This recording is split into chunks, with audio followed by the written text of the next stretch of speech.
Yo les triathlètes, bon, on se retrouve pour une nouvelle vidéo. Alors ouais, je sais, on est aujourd'hui le 20 mai. J'avais dit la dernière fois à la semaine prochaine et c'était il y a peut-être 3 mois. Donc en fait c'était pas la semaine prochaine, c'était au trimestre prochain. Bon bah c'est pas grave, de toute façon la vidéo est toujours prévue, c'est juste que j'ai pas eu le temps de la faire parce que je voulais faire des plans, etc. dehors avec le contre-la-montre. Donc ça arrivera sûrement un jour, ça arrivera. Mais pour l'instant non. Donc nouvelle vidéo, donc comme je vous l'ai dit, on est fin mai et dans 2 jours, c'est la reprise des compétitions de triathlon. Donc ça va être l'Alphe des 2 Tours à La Rochelle, donc premier triathlon et du coup premier triathlon longue distance pour débuter la saison. Donc à savoir que c'est la première édition de ce format-là à La Rochelle. Avant je crois qu'il y avait d'autres triathlons, mais c'était des formats plus courts et puis des formats aussi pour les enfants. Donc là, ils ont nous fait une nouvelle édition. On va passer au niveau de la natation. Là, voilà, je vous mets le parcours ici pour que vous puissiez voir. Donc on va passer dans le port en fait, entre les 2 tours, d'où le nom. Et puis ensuite, il y a un parcours vélo qui va être assez plat. Je crois qu'il y a 300 dénivelés sur le parcours. Donc ça fait pas totalement 90 km, je crois que c'est 81 km. Donc c'est un aller-retour. Donc voilà, d'après l'organisation, ça devrait pas poser trop de difficultés sur le parcours, sauf si le vent se lève. De ce que j'ai vu, on aura peut-être un peu de côté, mais logiquement on ne devrait pas l'avoir de face, que ce soit l'aller ou au retour. Donc on verra bien en fait en fonction de la météo. Et puis après le course à pied, pareil, je crois que c'est 2 boucles de 10 km. Donc voilà, c'est assez plat, donc ça devrait être pas mal. Concrètement, j'ai pas eu le temps trop de faire de vidéos parce que pas mal pris, mais j'ai quand même continué à m'entraîner. C'est vrai que je suis plus régulier dans les entraînements que dans les publications vidéo sur YouTube, sinon ça serait encore plus compliqué. Alors en résumé, par rapport au début d'année, j'ai été pas mal blessé, petite tendinite au niveau du genou qui est revenue encore cette année, mais qui a mis moins de temps à se soigner, mais j'ai enchaîné avec l'autre genou où je suis tombé et du coup j'ai eu un hématome sur le genou qui m'a bien embêté pendant 3 voire 4 semaines. Et puis voilà, donc du coup le temps de se remettre en place, etc., de reprendre l'entraînement comme il faut, doucement pour pas aller trop vite et se reblesser. On va dire que ça fait 1 mois peut-être que j'arrive à m'entraîner comme il faut. Donc niveau préparation, je pense que ce que j'avais dit, je crois dans les objectifs de l'année, pour La Rochelle, je voulais essayer d'y aller pour faire un temps un peu plus important que ce que j'avais déjà fait sur les autres halfs. Je pense que ça va être compliqué. Ça va être compliqué parce que surtout l'enchaînement course à pied où là-dessus je pense que je suis un peu en retard par rapport à l'année dernière. Donc bon, on verra. Après sur le vélo ça va. Surtout avec le contre-la-montre ça roule un peu mieux. Donc j'ai fait pas mal de réglages dessus. Et puis niveau position c'est pas trop mal. Mais je pense que niveau prépa c'est encore un peu léger.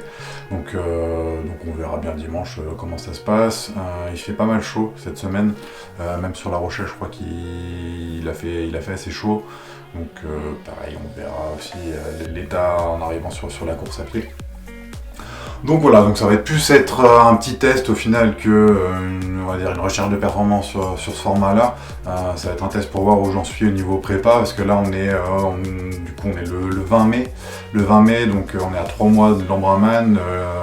Donc pour l'instant, la prépa continue. Je pense que les séances vont bien augmenter, surtout en vélo. Apparemment, je vais devoir faire des bornes. C'est ce que le coach il a dit. Donc voilà, on continue sur la prépa. Physiquement, je me sens un peu mieux quand même qu'en début d'année. Donc on verra sur les prochaines échéances. Donc il y a La Rochelle ce week-end, il va y avoir Deauville, il va y avoir le M d'Embrun, et puis après peut-être des petits triathlons dans le coin.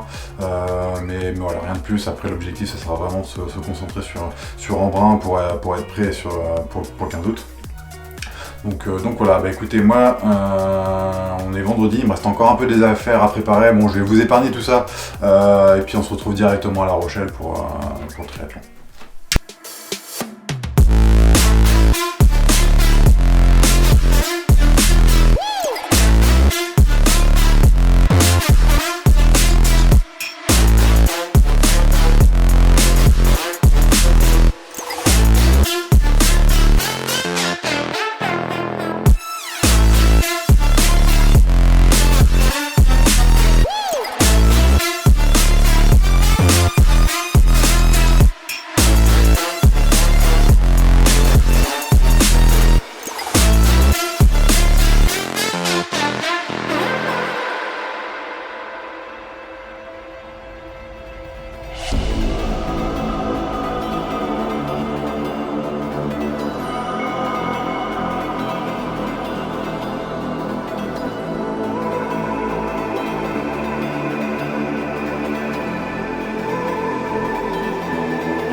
Et voilà, on se retrouve donc une semaine après avoir effectué le triathlon du half des 2 tours, donc à La Rochelle. Donc pour ceux qui ont suivi un peu sur Insta, ça s'est plus ou moins bien passé. Donc alors il y a un CR de course là sur les 3 derniers posts.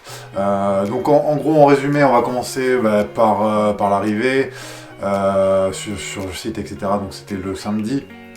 Donc nous on est parti le vendredi, le samedi j'ai continué à faire mes affaires, à checker les sacs, etc. Je suis allé déposer mon vélo, récupérer le dossard, enfin la totale. Qu'est-ce qui s'est passé ce samedi-là? J'ai été un petit peu emmerdé avec mon capteur de puissance qui marchait pas, enfin il voulait plus me donner la puissance, il me donnait la cadence. J'ai changé les piles, ça marchait pas, j'ai réinitialisé le truc, ça voulait pas non plus, enfin bref, un peu galère. Donc du coup je suis parti le samedi en ayant déposé mon vélo en me disant que j'aurais pas de capteur de puissance. Alors c'est toujours embêtant parce que j'aime bien avoir mes données, même si après pendant en course j'ai pas forcément les yeux rivés dessus, mais j'aime bien avoir les données. Alors les données les plus importantes là-dessus c'était quand même, on va dire, vitesse, cadence, pour voir ce que ça donnait, mais la puissance c'est quand même important. Alors du coup je me suis dit bon, on les aura pas au final. Le lendemain quand j'ai repris mon vélo à T1 pardon, ça a marché, donc je me suis pris la tête la veille pour rien, pour changer. Donc voilà, après au niveau des conditions, il faisait très chaud le samedi, très chaud le dimanche, même si au départ on a eu de la pluie, même voilà, pour l'installation des affaires le matin dans le parc. On s'est pris une petite douche, alors c'était juste histoire de faire chier parce qu'après il a fait beau, puis il a fait même très chaud, voire un peu trop chaud. Donc voilà, au niveau du dimanche matin, voilà, donc une fois les affaires prêtes, la combi enfilée, etc. Donc départ de la natation, donc c'était un départ en rolling start. Moi je m'étais mis dans le SAS, alors je sais plus, il y avait un départ élite, un SAS moins 25 et puis un SAS 25-35, donc je me suis mis dans celui-là. La natation je la fais en 34 minutes je crois à la monte à peu près, donc du coup j'étais bien placé, j'ai plutôt bien nagé, enfin je me sentais bien au niveau de la natation, jusqu'au moment où je suis arrivé, juste voilà, entre les deux tours, et en fait j'ai mes mains qui se sont retrouvées dans du filet, un filet de pêche, enfin j'avais un filet noir, j'avais filé sur les deux mains. Et du coup ça me gênait pour nager parce que je le sentais sur mon visage en train de nager. Donc du coup je nageais et à chaque mouvement j'étais obligé de secouer la main pour essayer de l'enlever. Donc bon, j'ai réussi à l'enlever au bout d'un moment. Mais du coup un peu galère. Alors sur le retour pareil, j'ai été emmerdé avec un concurrent qui arrêtait pas de me passer devant, donc je me décale à gauche, il se décale à gauche, il faisait des zigzags devant, je me décale à droite pareil, donc au bout d'un moment il a coulé. Et voilà, donc sur le retour on croisait aussi les autres concurrents qui arrivaient pour faire le demi-tour, donc c'était un peu galère s'il y en a qui roulaient un peu trop, qui nageaient un peu trop à leur gauche, et sinon nous on était aussi un peu à gauche, on pouvait se rentrer dedans, donc je m'en suis pris 1-2, j'ai réussi à me décaler. Mais voilà, natation on va dire correcte. Transition assez rapide aussi. Et sur le vélo, donc c'était un parcours assez long, il n'y avait pas les 90 km, il y avait juste 80 km, donc c'était un aller-retour. Sur les 15 premiers kilomètres et du coup sur les 15 derniers, la route était un peu dégueulasse, pas mal de relances, des bouches d'égout, des trous, enfin bon, c'était un peu galère au début, mais après une fois que ça roulait plutôt bien. Voilà, j'étais avec, alors pas un groupe parce que il y a toujours la notion de drafting à avoir, mais ça roulait, donc ça prenait des relais, mais du coup avec l'espace, donc ça a plutôt bien roulé. Je fais plus de 35 de moyenne sur le vélo, donc j'étais plutôt content. Par contre il faisait déjà un peu chaud, et en fait dans la course, on va dire dans l'euphorie de la course, dans la dynamique de course, je me suis pas alimenté comme il faut, j'ai pas bu assez d'eau je pense aussi. Et du coup, en arrivant sur la course à pied, ça s'est payé direct. Voilà, donc sur le retour, je pose le vélo.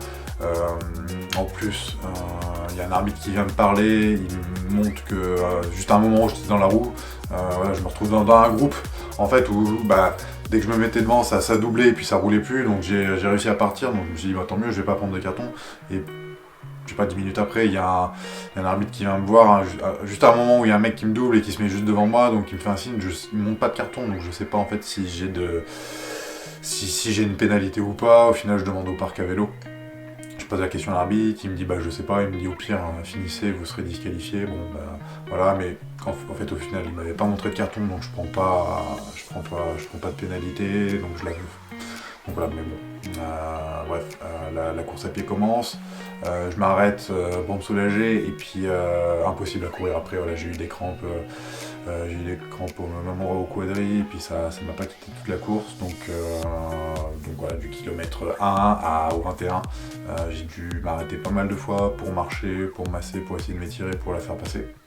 Donc ça a pris un peu de temps, j'ai commencé à peu près à me sentir bien au 15e kilomètre où j'ai pu courir à peu près normalement. Mais voilà, encore une fois, les crampes qui ont été fatales. Mais bon, ça je le savais, prépa pas forcément au point encore, pas prêt physiquement. Manque d'hydratation, manque de nutrition sur le vélo, donc ça va payer cash sur la course à pied. Mais au final, je finis en 5h17, ce qui sur cette distance est mon meilleur temps. Donc voilà, ça, c'est une natation correcte, un vélo un bon vélo quand même, parce que je roule bien, même si le parcours était plat. C'est quand même une bonne moyenne. Puis après, la course à pied, bon, voilà, la course s'est arrêtée à T2. Ce qu'il faudra faire pour les prochaines courses, c'est continuer à bosser à l'entraînement, continuer à la prépa. Et puis quand je prévois bouffer et puis à boire, suivre un peu le plan alimentaire sur la course. Parce que ça n'a pas été trop ça sur La Rochelle, donc on va essayer de bosser là-dessus pour pas être embêté. Prochaine course, ça va être le 19 juin sur Deauville. Donc elle que j'avais déjà fait il y a 3 ans. Alors ça s'était transformé en duathlon longue distance parce que là, au niveau de la météo et puis de la natation, on pouvait pas nager. Donc ça va, même si le parcours vélo reste identique, mais le parcours course à pied a un peu changé. Mais ça va pouvoir permettre de voir un peu les progrès sur le même parcours 3 ans après. Donc, et puis ça va encore servir de préparation pour Embrun qui approche maintenant. Voilà, le 15 août, ça approche vite. Donc c'est parti, puis moi j'essaie de vous retrouver assez vite parce que je sais qu'il y a une vidéo qui est en cours, qui devait sortir sur le vélo, qui n'a pas été encore tournée, donc je m'occupe de ça et puis je vous dis à bientôt.